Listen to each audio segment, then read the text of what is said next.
ప్రతిసారి చెప్తా ఉన్నాను, ఈసారి కూడా చెప్తా ఉన్నాను.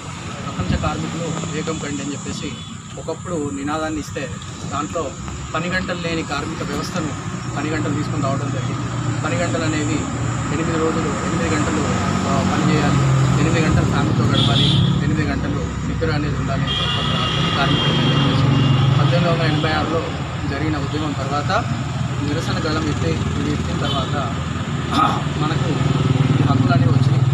కార్మికులకు సంబంధించి ఎటువంటి చట్టాలు వచ్చినా అవన్నీ పోరాడి తీసుకునే మాత్రమే. ఏ గవర్నమెంట్ కూడా మనకు కావాలని ఇది ఉండాలి మీకు అని చెప్పేసి ఎవరికి ఇవ్వలేదు.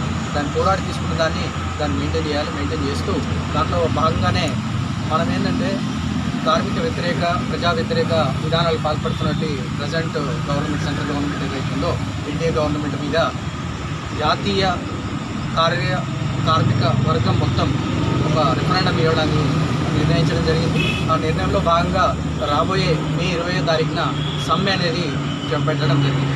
ఆ సమ్మెలో మనందరం కూడా పాల్గొని విజయవంతం చేయాలని చెప్పేసి ఇది చేయడం ఏంటంటే 1886 నేను చెప్పాను.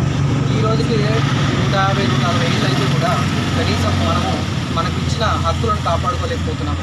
ఆ కాపాడుకునే దాంట్లో కొంతమంది మేనేజ్మెంట్ ఉంటుంది, కొంతమంది గవర్నమెంట్కి తొత్తులుగా వ్యవహరించి వీళ్ళందరూ మన కార్మిక హక్కులను హరించాలని చెప్పి చూస్తాము. దాన్ని వ్యతిరేకించాలి, దాన్ని నిరసన చెప్పాలి. కాబట్టి నిరసనలో భాగంగానే మే 20వ తారీఖున ప్రతి కార్మిక సంఘం ఈఎంఎస్ తప్ప మిగతా కార్మిక సంఘాలన్నీ దీన్ని పార్టిసిపేషన్ చేయడం ఎందుకు అంటే 1886లో పోరాటం చేస్తే 8 గంటల పని దినాలు వచ్చినాయి. దాని తర్వాత గ్రాట్యుటీ యాక్ట్ వచ్చింది, ఐడి యాక్ట్ వచ్చింది, ఇండస్ట్రియల్ డిస్ప్యూట్ యాక్ట్ వచ్చింది, బోనస్ యాక్ట్ వచ్చింది. ఇవన్నీ మనం ఫైట్ చేసి వచ్చినాయి. కాంట్రాక్ట్ యాక్ట్ వచ్చింది. ఈరోజు పరిస్థితి ఏంటంటే రాను కాంట్రాక్ట్ వ్యవస్థ ఎక్కువైపోతుంది, పర్మనెంట్ వ్యవస్థ తగ్గిపోతాం. వాళ్ళని ఎప్పుడైనా రీప్లేస్మెంట్ పర్మనెంట్ ఎంప్లాయీ రిటైర్ అయిపోతే వాళ్ళని మనం రిప్లేస్ చేస్తుందంటే చాలా కంపెనీలు చేయట్లేదు.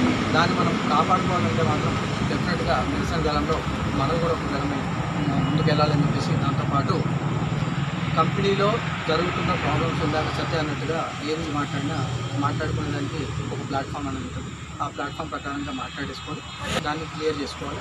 ఈరోజు ప్రపంచ కార్మిక దినోత్సవం ఇది ఒక ఇండియాలో మాత్రమే కాకుండా ప్రపంచవ్యాప్తంగా జరుగుతూ ఉంటుంది. ఈ కార్మిక సంఘం సంబంధించి కార్మికులకు సంబంధించి ప్రపంచంలో ఉన్నది ఏకైక డే అంటే మేడే ఒకటే. గతంలో ఎక్కడ జరిగింది ఏంటంటే చికాగోలో జరిగింది. ఆ చికాగోను మనం దృష్టిలో పెట్టుకొని ప్రపంచవ్యాప్తంగా ఈరోజు మనం ఎంజాయ్ చేస్తూ ఉన్నాం. ఇప్పుడు కార్మిక కోడ్లు వస్తూ ఉన్నాయి, ప్రత్యేక చట్టాలు వస్తూ ఉన్నాయి. ఈ చట్టాల్లో 44 యాక్టివ్ చట్టాలు ఉన్నాయి కార్మికులకు సంబంధించి. దాన్ని అవన్నీ తీసేసి కార్మిక కోడ్లుగా విభజించేసి జనాలను విభజించి పాలించే ప్రయత్నం చేస్తూ ఉన్నాను. దాంట్లో భాగంగానే 8 గంటలు పని దినాము కాస్త 12 గంటలు కాబోతూ ఉంది. దానికి అన్ని స్టేట్లు వ్యతిరేకించాయి. కానీ పరిస్థితి ఏంటంటే ఈరోజు అన్ని దగ్గర బీజేపీ ప్రభుత్వం ఉండడం జరిగింది, ఎన్డీఏ ప్రభుత్వం ఉండడం జరిగింది. మెజారిటీ స్టేట్స్ అన్ని వాళ్ళ దగ్గర ఉన్నాయి కాబట్టి చేసే ప్రయత్నం డెఫినెట్గా వాళ్ళకి ఫలిస్తుంది, మనం విఫలమవుతాం. కాబట్టి మనము ఐక్యతతోని నిరసనలో పాల్గొని దాన్ని పోరాటం చేస్తే కానీ అట్లీస్ట్ మన హక్కుల్ని మనం కాపాడింది. కొత్త హక్కులు రావాల్సిన అవసరం లేకుండా కూడా ఈరోజు ఉన్న దాంట్లో బాగా అనిపిస్తుంది. కానీ అన్నీ బాగున్నాయి, మా కంపెనీలో ఏ ప్రాబ్లం లేదు అని అనుకుంటే వేరే కంపెనీ నుంచి ఎవరు ఆలోచిస్తారు? మనం కూడా ఆలోచించాలి. కాబట్టి మనం కార్మికులు భాగంగా మనం ఉన్నాం. కాబట్టి డెఫినెట్గా నాయన నరసింహారెడ్డి గారు ఏదైతే చేసిన బాట ఏదైతే నరసింహ గారు చెప్పాడో ఆ బాటలోనే ఈ హెచ్ఎంఎస్ అనేది ఫస్ట్ స్టార్ట్ అయినప్పుడు 1947-48లో స్టార్ట్ అయింది. దాంట్లో నుంచి అప్పుడు మనకు స్వాతంత్రం వచ్చిన రోజు ఆ రోజు 3 పార్టీలు మాత్రమే ఉన్నాయి. సోషలిజం, కమ్యూనిజం, కాంగ్రెస్ 3 మాత్రమే ఉన్నాయి. సోషలిజం నుంచి పుట్టిన పార్టీ హెచ్ఎంఎస్ అని చెప్పేసి గర్వంగా చెప్తూ మేము ప్రతి యాక్టివిటీలో పాల్గొంటూ ఉన్నాము. మీ గళాన్ని మా గళంగా మేము వినిపిస్తూ ఉన్నాము. ఎందుకంటే వ్యతిరేకించే టైం వచ్చినప్పుడు డెఫినెట్గా వ్యతిరేకించాలి. నిరసన అనేది గవర్నమెంట్ తెలియజేస్తేనే అవుతుంది, లేకపోతే వాళ్లకు నేను చేసిందే వేదం అన్నట్టు పరిస్థితి అవుతుంది. ఈరోజు రూలింగ్ పార్టీస్లో మొత్తం మేజర్గా ఎన్డీఏ గవర్నమెంట్ ఉన్నా కానీ ఈరోజు ఏం చేయలేని పరిస్థితి. ఎందుకంటే ఐకమత్యంగా ఈరోజు 7 సమ్మెలు చేస్తుంది. సమ్మెల్లో భాగంగా దాని ఎఫెక్ట్